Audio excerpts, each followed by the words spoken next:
Hello, girls, guys, or otherwise, it's Rich with your Tarot Talk Tuesday. This time we are doing the King of Wands. We are finishing out the Suit of Wands. So, you know what? Let's just go ahead and get on into it. Let me pull up our things here. There's our vision, our visual effect, and then there is our reading of the pictorial key of the tarot as we usually do.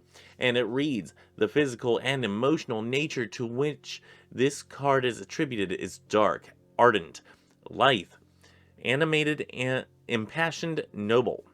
Okay.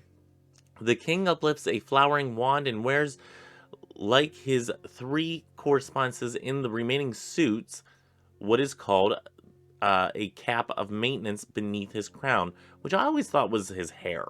But, okay, we'll go with that. He connects with the symbol of the lion, which is emblazoned on the back of his throne. Okay, gotcha. Divinatory meanings. Dark man, friendly, countryman, generally married, honest, and conscientious. So, I get tongue-tied on that one every so often. The card always signifies honesty and may mean news concerning an unexpected heritage to fall in before very long. I'm not really agreeing. Reversed. Good but severe. Austere yet tolerant. Okay. Not really agreeing with AE8 here. Just gonna get rid of that. Gonna make the king big. I'm starting to learn that the card is over here, so right there, make the king big. There we go.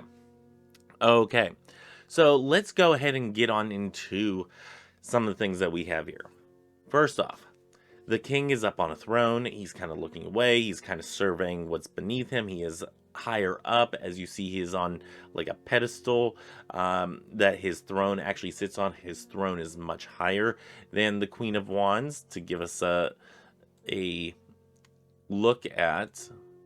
Oh, there's the Queen of Wands. Okay, so maybe not terribly higher, but you know, it appears that it would go higher than the Queen of Wands. We can't see the top, so we really don't know. Looks to be higher, may not be. Now this what did AE8 call it? The cap of maintenance. I've never heard this term before, so I'm not really too well versed on what the cap of maintenance is. It's something I would like to look up now. As you can see on his royal robes, he has a whole bunch of those lizards, eating their tails, almost like the Ouroboros, but not quite. The salamanders, the lizards in this case, the salamanders, are actually a symbol of the fire suit. And you even see one of those little lizard dudes down by near his foot there in the lower right hand, lower right hand as you're looking at it, his lower left. Anyway, and he's holding a wand. No sword. Didn't the Queen of Wands, didn't she have a sword? Let me look here. I'm pretty sure she did. Come on.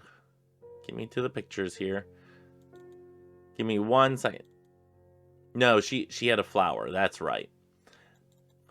So, yeah, no sword. She had a flower and she had the wand in the other hand. So she had her feminine aspect by the flower and her power aspect. But he is all power. He rules the suit. So the main thing to remember about him whenever he pops up is that he's going to be a person that's not really he's not really concerned about the creativity. He's not involved really in the creative process, but he will oversee everything. He is very knowledgeable. He has a group that follows him around, so he's very charismatic. He has all these aspects about him that people follow. However, he's not really a dreamer. He's not a creative type. He's not interested in just starting a creative journey. He wants to be there and be doing what he wants to do. He's more involved in looking at the long-term aspects. The King of Wands will look far ahead and will invest in the long-term situations in order to grow in a long-term manner, rather than getting those short little bursts of, let's take money for example. He will invest in like an IRA and all that, a Roth IRA, all that stuff. He will invest in long-term stocks rather than playing the lottery and getting short-term winnings. So he's more interested in the long-term goals rather than the short-term aspects. He will work for those. He will more than likely be instructing others to work on his behalf. He's very clever with the way he talks to people. He's very enticing the way that he talks to people, so people don't mind doing what he asks. So that's a couple things for him. Now, whenever he comes up in a reading in the upright, this can mean several things. One, if you are seeing the king, it could mean that now is the time to invest in the long-term goals. If you're just starting a project, look at the long-term aspects. Invest in the quality aspects rather than the short quantity aspects. As far as a relationship, this could mean that you don't invest in situations where you're not really going to have a benefit. These are not frivolous times. These are not frivolous issues. This is the situation where you invest in long-term aspects. So, like I said, same thing goes with financial. Invest in the long-term aspects with love or romance or even lust. Invest in the long-term things, the things that will bear fruit throughout your life. If it's family, invest in the family members that will be there for you always, not the ones that are like kind of the flaky cousin that, they talk to you like, 3 times a month and then you don't hear from them for like 5 years. Those types.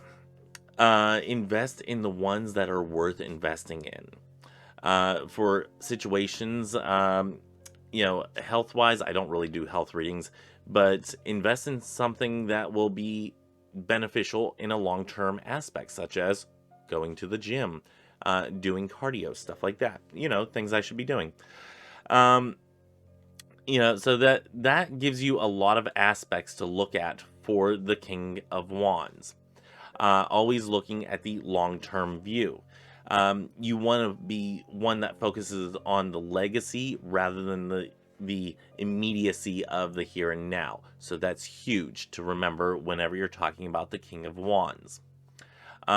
This could also be an opportunity that's presenting itself to you and that you want to take control of, or you want to take point on. So you want that power, you want that control, and you're ready to take on the challenge in order to make that come to fruition. This can also be a reminder that you hold the power, that you have the ability to change the world around you and the impact that you have and the things that end up happening around you and with what you are immediately looking at whenever you're asking a question in a tarot reading. So if you're asking a question in a tarot reading, such as, hey, where do I go from here? Or what do I do next? This one will say, basically you have the power. You're holding all the cards. If you do something, you're committing to it. And this is the one that's calling you to be committing to that. Or in a better example, if you're saying, what can I do about this situation? If the King of Wands in the upright comes up, then it could be saying, hey, you need to take control of this. You need to be the powerful being of this situation. Control your life. Do it. Just be that person that does not take no for an answer. Now, let me go ahead and switch this to reverse, and I'll bring y'all right back. Now, in reversed, this can mean that you are in a position of power. However, you might not really be suited for that position. You're a leader that doesn't really lead. It's kind of the blind leading the blind, and you're not really suited for that position. So that's something to keep in mind whenever this comes in reverse. This could be that you are aggressive, that you're going towards a dream, but you're kind of like pushing everybody else aside. That's one thing that this could be representing, that you're not really being that person that is, yeah, to put it lightly, you're kind of a bitch. If this comes up in reverse, if you're being the type of overruling type of person that is kind of rude to the individuals who are working for you, then this might be a card that comes up for you. And let's see, what else? It also warns against setting unrealistic expectations for yourself and others. So this could be telling you, hey, have some realistic expectations for what you expect others to bring to the table, and what you truly expect of yourself. So this has a lot of things that it can go with. Of course, you can also have it where it means something like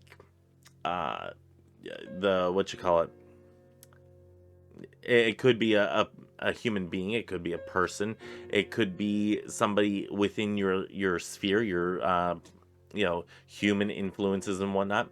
It could be those individuals, and if we're going that aspect, this would be an older gentleman or a gentleman that is of, I wouldn't say old necessarily. I would say probably anywhere from 30s to end of life, but this would be an older gentleman that's not wet behind the ears, is not like go get him. He's maybe a little bit more learned, a little bit more well-rounded, and he is a person in the leadership position, or he thinks he's in a leadership position. He kind of takes point on a lot of things, stuff like that. So it could mean that type of individual, possibly with red hair, maybe not. That's why I don't like connecting the court cards to individual people unless it comes through intuitively. Hey, this is a person.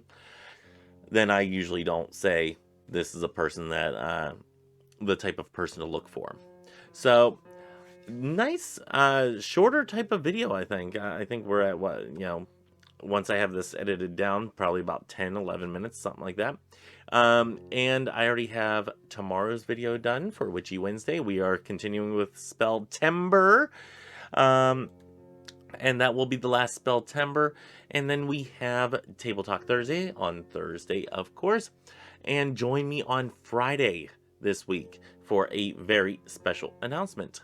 Yeah, join me for that. And yeah, then Saturday's the Witchy Book Club series, and then Sunday is the Christo-Paganism series. So join me for those. That's all that I have for this week for our Tarot Talk Tuesday. Next week on Tarot Talk Tuesday, I'm actually doing a deck review and reveal. This one has already been pre-filmed and is from, let's see, when did I record this? I have October. This was created in on February 26th. Yeah. So it has a different background and all that stuff. So yeah, feel nostalgic. Different background, but I was able to record it back then. So awesome. And I just haven't gotten to editing and uploading that because I'm doing them on the monthly basis right now.